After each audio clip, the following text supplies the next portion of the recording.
So hi everybody, thank you for joining me today. It's Elaine here from Cerebra, from the communications team, and I'm really delighted today to be joined by Tim Jones, who's a legal director at Enable Law. So hi Tim, how are you today? I'm fine, thank you. Very well. Good. Sun shining where you are? Not quite, but I'm sure it'll come out soon.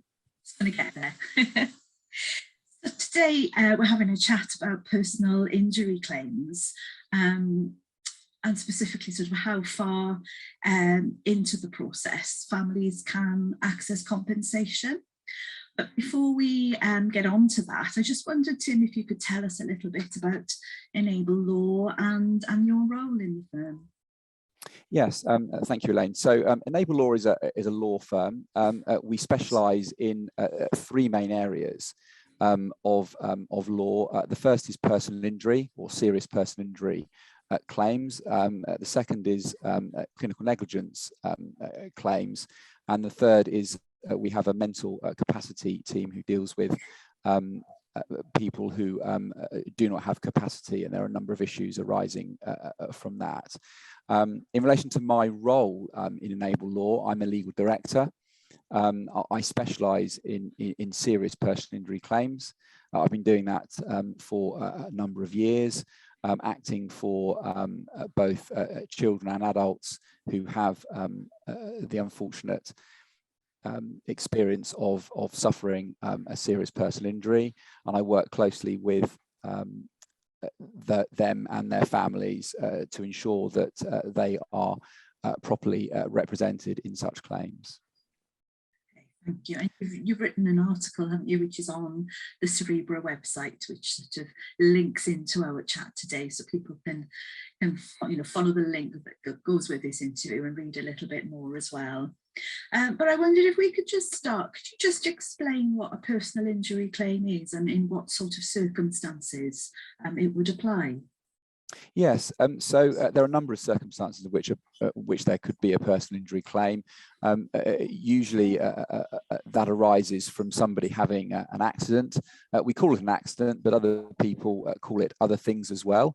But basically you could have an accident on the road, you could have an accident at work, you could have an accident on the highway. You could also even be assaulted, and we deal with claims arising from people who have been assaulted and suffer injury. So the number of circumstances in which you can have a claim, but a personal injury claim itself is a claim for compensation. Compensation for the injuries that you suffered, but also compensation for the losses that you have suffered as well. And those losses can include a number of things, including things that you will need to pay for in the future, but also things that you have been required to pay for as a result of your injuries. And there's a lot of detail around that. But in summary, yes, a personal injury claim is claiming compensation from the person that is responsible for the injury. And usually, as I say, that is dealt with by an insurance company. And you've mentioned in the article that sometimes it can be, making a claim can be a last resort for families, just when they realise the cost of the care and the rehabilitation for their child going forward. I suppose at the time they're so caught up with caring for the child and looking after them, it's only when the realisation hits that it's actually going to be incredibly expensive. Exactly, and a lot of people think the compensation that you're claiming is, I've suffered a serious injury, I need compensation to compensate me for that injury itself. But actually, a lot of the compensation that is being claimed is for the losses that have been incurred, for the care that's going to be needed, for the expenses that are going to be incurred as a result of that person suffering an injury. One of the most largest elements, or the largest elements of a claim for serious personal injury, is the care that somebody is going to need. That care is usually long term and therefore has to be paid for in the future. So that's a large part of the claim. But there are also things like equipment as well that are needed, aids and equipment. There are also claims made for therapies that are needed for people that have suffered these injuries, and also for a case manager as well. I think we might come on to that later, but support is there for the individual and their families, so services can be accessed, and that is usually there is usually a case manager that is put in place to help with that as well, and that has a cost to it as well. But there are other things as well that I could go into that form part of the claim. But as I say, it's not just for the injury itself, it's a lot for what is going to be needed for that person in the future. Okay, so I can imagine that some claims may take a while to settle, whereas the family has got the costs straight away, really, of providing the care and support. So I gather from the article that there is a facility to have an interim payment before the final claim's been settled. Is that right? There is. So what usually happens is that we would make the claim as early as we possibly could to the other side, and then we would seek to persuade them to admit liability for what happened. Okay. So in other words, responsibility for what happened. And if they do, and they admit liability, then that means that we can ask them to make an interim payment on account of the expenses that have been incurred in the past, but also what will be needed in the future. Now, there is also an opportunity as well very early on in the claim to engage with the other side to try and persuade them to fund some early rehabilitation as well, even before they have admitted liability. And working with your solicitor in order to do that is very important because, of course, as you rightly say, Elaine, these costs are being incurred at a very early stage. These therapies are needed at a very early stage. This care and support is needed at a very early stage. And therefore, it's very important that when the claim is started, all the options are explored with the other side in order to fund that at an early stage. Great, thank you for that. So I just wondered if you could talk us through that sort of process from when a family comes to you for some advice. Absolutely. So it's obviously a very difficult time, a very upsetting time as well. And we as lawyers, I hope, appreciate that. The first meeting is always something where there's a lot of information that needs to be given, and there's a lot to take in. But one of the important things very early on in a claim is to reassure the person that we're working for them, we're on their side, we're understanding what is important to them at that time. Now, that might be different for different people. There might be, every case is different. So the support we provide is obviously legal support, because that's what we're being asked to provide. But actually, because of our knowledge and expertise, we have access to professional help. I've mentioned therapies, I've mentioned the case manager. Yes, they need to be funded, but actually our experience in dealing with these types of claims, we will work with the clients, with their families and the individuals very, very early on to understand what their needs are. Typically, as an example, we will be looking to early on obtain an immediate needs assessment, which is usually carried out by a case manager who perhaps specialises on the occupational therapy side or the physiotherapy side, to understand exactly what those immediate needs are and exactly what it says, immediate. And then we actually then use that document, use that report to then try and seek funding for the recommendations that are made early on as to how those needs are going to be met. So these are conversations which we have with families very, very early on in the process. I've talked about an interim payment. That comes a little bit later once you've sorted out liability. And that can take a little time. But as I say, there are things that we can be doing with families very, very early on to try and get that support that they need in order to meet the needs of the person that has been injured. Yeah. So the case manager will then work with the family longer term to identify sort of future needs and... What, Absolutely. Once a case manager is in place, and I say the case manager has to be funded, and I talked about that earlier on, it can be funded by the other side, it can be funded by way of an interim payment. But once the case manager is in place, that case manager works closely with the individual and their families in order to be able to continually review the needs of that person, and then make recommendations, and then seek to put those recommendations in place, as I say, therapies, aids and equipment, care, and that case manager could be with somebody right from the start of the process, right to the end, and into the future, even after the case is settled. So we're talking about a long-term, if you like, appointment to a family in order to be able to give that family and that individual the support that they need. Yes, because I think it's important to mention the whole family, isn't it, as well? Because in the case study that you've used, it's the impact isn't just on the individual, it's on the relationships within the family. Absolutely. The whole unit is impacted, I guess. Absolutely, and I think it would be a grave mistake, if you like, to ignore the family.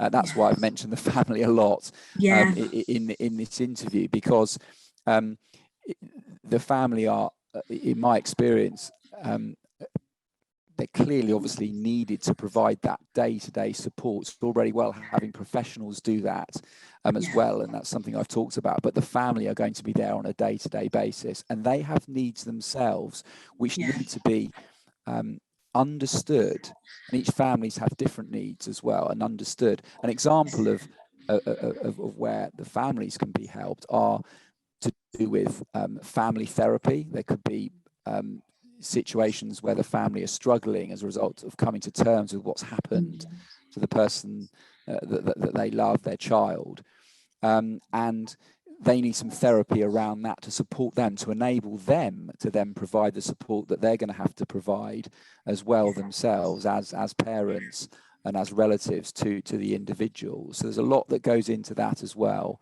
at an early stage in order to ensure that the family unit family units needs are met as well. Yes, and it's an incredibly traumatic time, isn't it? So I guess the earlier a family seeks support and guidance and advice, the better, really. Absolutely. I can't imagine actually how people cope in these circumstances. The priorities on caring for their child, but they do need somebody to give them the right advice. So, as I say, the earlier the better, I would imagine. The earlier the better, definitely, not only on the legal side of things, but if you speak to any medical professional in the rehabilitation field, they would say, the earlier that you get rehabilitation in place and therapies in place, that the better the long-term outcome. And at the end of the day, that's something which is very, very important to a number of the people that I've represented in the past. It's not about money specifically, compensation. It's about ensuring the best possible outcome that they can get, having been put in this situation.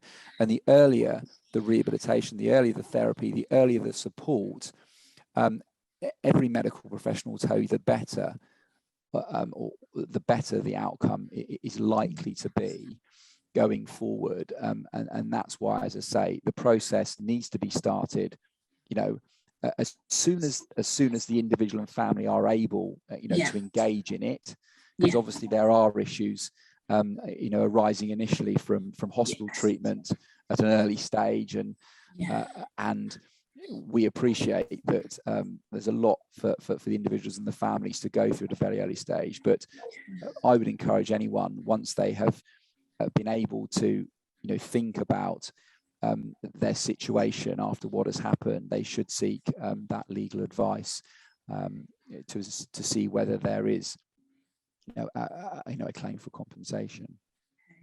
And I think this might be a really difficult question to answer. Is there an average length of time that it can take for a case to be settled? That's probably an impossible question. I don't mind impossible questions, that's fine. It's very difficult to say. I mean, in a case involving somebody who suffered a serious, brain injury, and if that's a child, the case could take, 5+ years to settle, to conclude. But it depends on obviously the age of the child, because if the child is young, for example, then it may well be that claim will have to be put on hold until that child has reached an age where they're going through their developmental milestones, because it's difficult too early on in the child's life to be able to predict what their needs are going to be, say when they're in their teenage years, for example. So if it's a young child, the case could actually go on for longer, but it would be put on hold.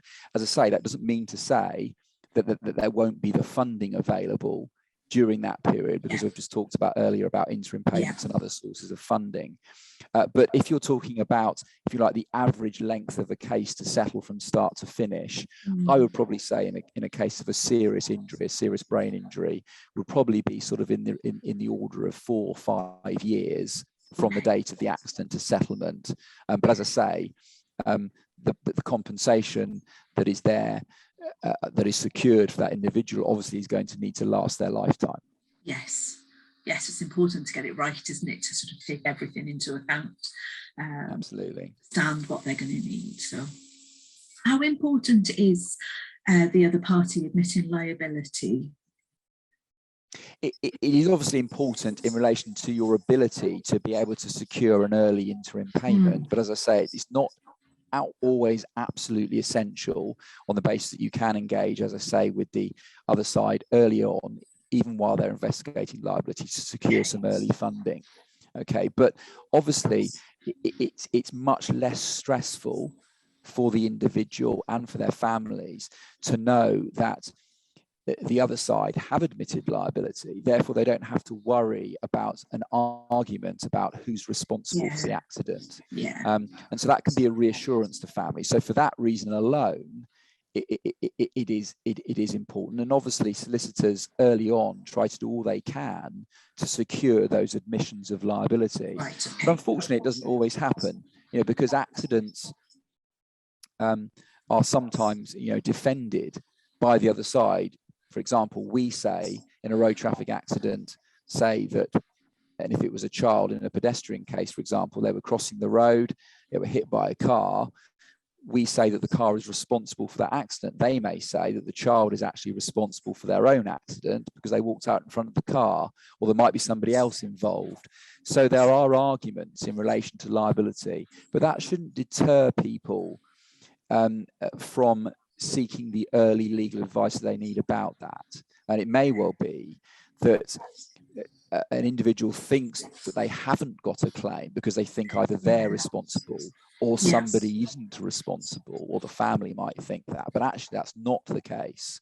And I've had a number of cases where people have come to me much later in the process, over a year, 2 years even after the accident, and actually thinking that they haven't got a claim as such, and they haven't sought any legal advice, and actually they have got a claim, and we have managed to secure an admission of liability for that accident, and then we can then go forward in obtaining the compensation that's needed for that person in the future.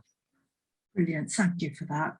So, yes, to round things off, if I could just ask what one piece of advice, or what's the most important tip that you could give families who find themselves in this situation of, their child having suffered a serious brain injury? If you could only give them one piece of advice, what would it be? I would say, don't be frightened to seek legal advice.